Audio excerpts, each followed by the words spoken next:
The movie starts with a narrator remembering a horrifying event from 35 years ago in a town called North Vernon. In October 1987, a girl named Tiffany was brutally murdered in her garage on the night of her 16th birthday party.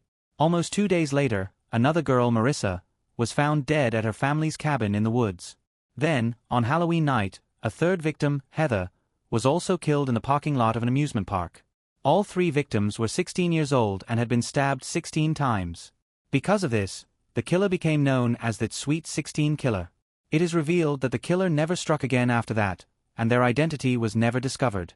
Over time, the killer's mask became famous, and every Halloween, people dress up as the Sweet 16 Killer. In the present day, we meet a local man named Chris Dubasage, who hosts a podcast about these murders. Every Halloween, he takes visitors on a tour of the murder sites. It seems like this true crime case is the only thing he focuses on in his life. In the next scene, we see a teenage girl named Jamie getting ready to go to a Halloween concert. Her mother, Pam, shows up and tells her she can't go outside. Pam was close friends with the 3 girls who were murdered in 1987, so even after 35 years, she's still terrified of the killer. However, Jamie insists on going, saying she knows self-defense. Jamie's father, Blake, sees them arguing and offers to drive Jamie to the concert. While doing so, he notices someone messaging his wife, but Pam says it's just a group chat for moms. Later, Blake drops Jamie off at her best friend Amelia's house. There, Amelia's mother, Lauren, is present, and it's revealed that she went to school with both Pam and Blake. Lauren complains that her boss makes her work even on Halloween and leaves for her job. Afterward, Blake drives the girls to the concert. Meanwhile, Pam is home alone when a masked man appears at her door. At first, she thinks it's just someone dressed up for Halloween and offers him candy. But when she sees a knife in his hand, she quickly slams the door shut. She calls the police, but the man breaks through the door and attacks her. Surprisingly, Pam fights back fiercely because she's been preparing for this moment since she was 16 years old. After a while, Pam pulls out a knife and threatens the killer that the cops can arrive any time soon. This makes him somewhat scared, so he decides to leave. But just as Pam exhales a sigh of relief, he suddenly appears from behind and strikes her. He then continues to stab her exactly 16 times, until she passes away. After her mother's death, Jamie is deeply shocked and devastated, while Chris, the true crime enthusiast, is broadcasting life outside the house. The following day at school, the police arrive and ask her where her father was when the murder took place. They speculate that Blake may have been involved, because Pam and Chris often texted one another, and maybe they were having an affair. However, Jamie quickly shuts down the suspicion, claiming that her father could never do such a thing, and blaming the police for failing to catch the killer 35 years ago. After school, Jamie heads to a science fair, where Amelia is busy with a makeshift time-traveling machine. Amelia shares that her mother, Lauren, had previously worked on a time-traveling project, but never finished it. Now, with her mother's old notes, she is determined to build a functional time-traveling machine. She wants to test if they can travel back in time to prevent the killer's actions, and Jamie adds that her mom would be still alive if they were able to prevent him. To do so, Amelia has set the date to October 27, 1987, when the first murder took place.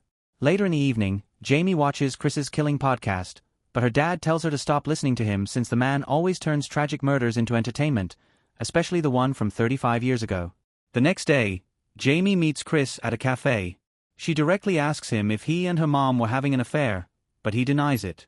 He clarifies that Pam was deeply invested in solving the serial killer case, therefore, they used to text each other.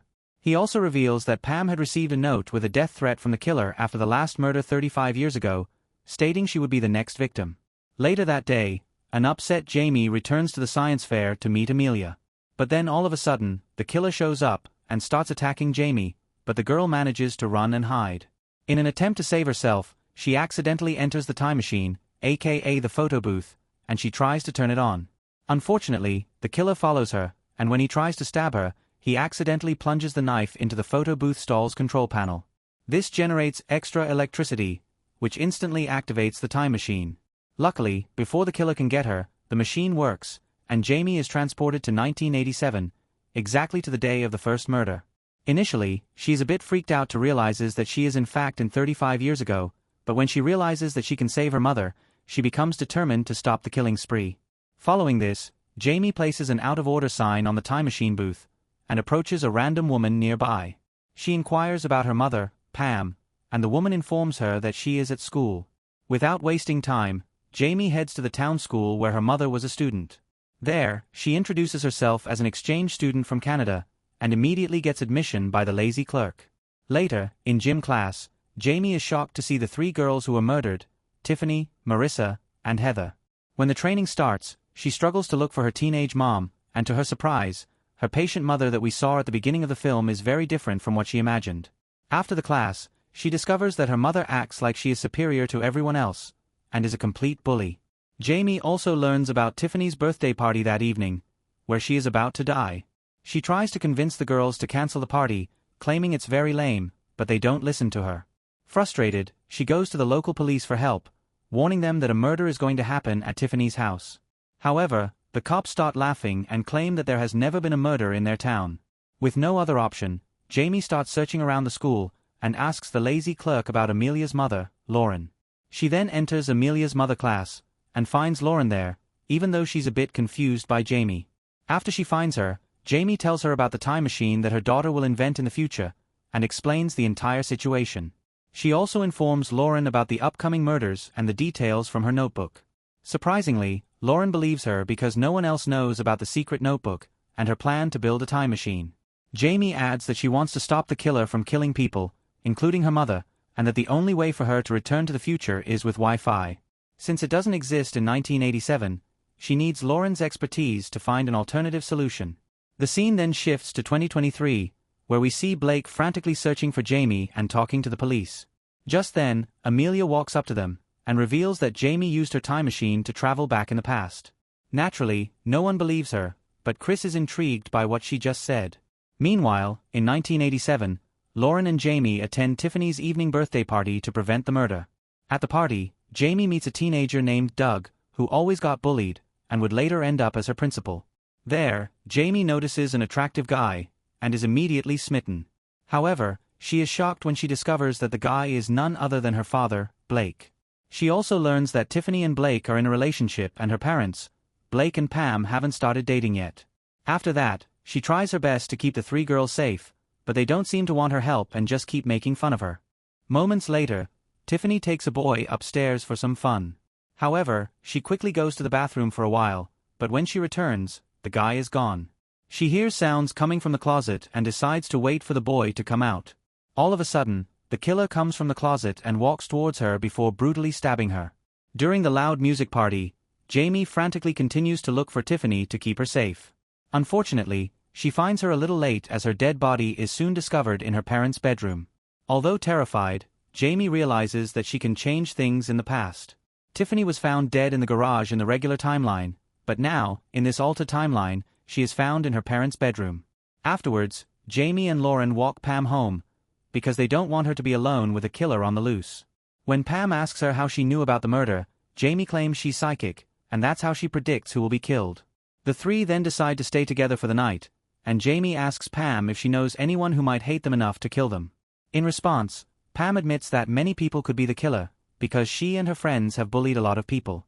Back in 2023, we find Amelia working on her time machine, determined to figure it out and bring Jamie back. Suddenly, Chris arrives, and shows his interest in checking out the time machine. As they talk, Chris suddenly realizes that he has been remembering the information incorrectly. The brutal murder of Tiffany had actually taken place in the bedroom, not the garage as he initially thought.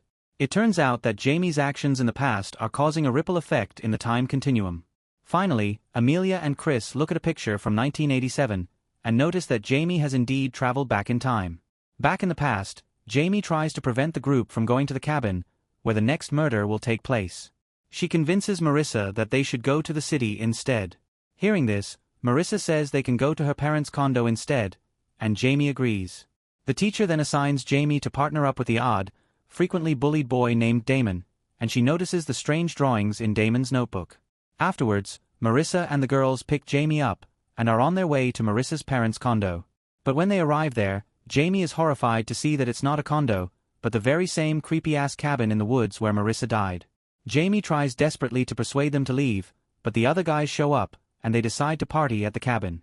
Worried, Jamie tries to lay down some safety rules inside the cabin, but no one pays any attention to her. Later that evening, one of the guys calls Jamie a party pooper, and locks her out of the cabin. Desperate to get in, She searches for a way when she stumbles upon a window. Peering inside, she witnesses Heather, one of the 3 victims, lying on the bed, unconscious. In the meantime, Marissa and the other guy decide to spend some time outside.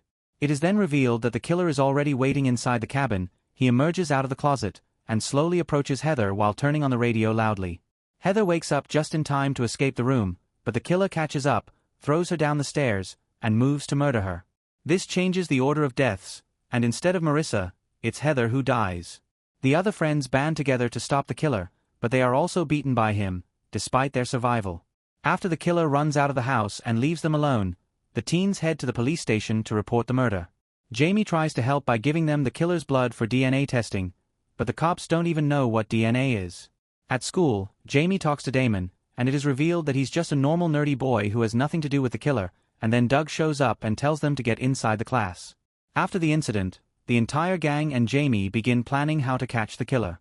They decide to use Marissa as bait, since Jamie is aware that she's the final person to be murdered in 1987. However, this time, they will be ready to capture him the moment he appears. On the other hand, Lauren needs enough force to power the time machine. She will work on turning a popular attraction into a makeshift time machine for Jamie to travel forward, while in the present, Chris helps Amelia fix their machine. The movie then cuts to Halloween night, where Marissa strolls through the amusement park, while the killer discreetly follows her. She enters a haunted house building, where the rest of the group is anxiously waiting for the killer to appear. Soon enough, the killer arrives, leading to a confrontation with Jamie and the others. They all huddle in one room, where the gang has a hard time fighting the killer, before Jamie finally manages to stab him. Just when the killer is about to stab Jamie, one of her friends sneaks up from behind, and fatally stabs him. They then unmask the killer, who turns out to be their own classmate, Doug. It is then revealed that a year ago, a student named Trish tragically died in a car accident. Shockingly, the bullies, including Tiffany, Marissa, and Heather, were responsible for her death. They had nicknamed her Fat Trish due to her physique. One evening, the 3 girls invited Trish for a sleepover at Tiffany's house, and planned to get her drunk to make her talk about her rumored affair with their coach. They continued to push her to drink more, even when she began to cry and was clearly upset by the whole situation. Eventually, Trish left the house drunk and got into a car accident. Unknown to the girls, Trish had been dating Doug, who was heartbroken by her death. To avenge her, he wore a mask and began killing the bullies. After hearing this, Jamie feels angry at her mom, Pam, for being so harsh. But Pam explains she wasn't at the sleepover because she had fought with Tiffany. She insists she'd never do anything like that, and Marissa confirms Pam wasn't involved. Jamie is now confused about why Doug, the killer, would leave Pam a threatening note and eventually kill her in 2023. Before they can figure it out, a second killer appears behind Marissa and murders her. This new killer chases Jamie and kills Chris's father, who is on live TV. They eventually reach the time machine, which is now working, and Lauren tells Jamie that once it starts, she must stay inside. If she doesn't, she'll be thrown against the wall and explode. While they're talking, the killer shows up and attacks them. Jamie tells Lauren to leave quickly, which she does, and then Jamie turns on the machine. Suddenly, Pam arrives to help Jamie, and a fight breaks out. As the machine spins faster, Jamie, Pam, and the killer are pinned against the wall. But the killer knows the rules of physics and manages to walk toward Pam, stabbing her once. Jamie pushes her mom out of the machine, and the force removes the killer's mask, revealing Chris from 2023 as the culprit. Chris admits he didn't know Doug was the original killer. He killed Pam to keep the Sweet 16 killer story alive after 35 years. He also faked the warning note to create more content for his podcast and boost his fame. Tired of being compared to his successful father, he killed him too. Chris then tries to attack Jamie, and they fight fiercely. Luckily, Jamie gains the upper hand and shoots him with a nail gun. She kicks him into the spinning machine, killing him. Later, Jamie returns to the present. It's the day before Halloween in 2023, and to her relief, Pam is alive and still married to Blake. Meanwhile, Lauren remembers everything from the past and tells Jamie this timeline is different from the one she came from. Lauren has written a book documenting all the changes. Suddenly, a man greets Jamie and walks into the house. Jamie asks who he is. Lauren explains that in this timeline, Jamie's parents got together earlier than before, and now Jamie has a 34-year-old brother named Jamie. Her name is now Colette. Additionally, Lauren is a bioengineer, and Amelia is still her best friend. Finally, Chris in this timeline lives in a monastery in India, traumatized by seeing his father's death on live TV, without realizing it was his future self from another timeline.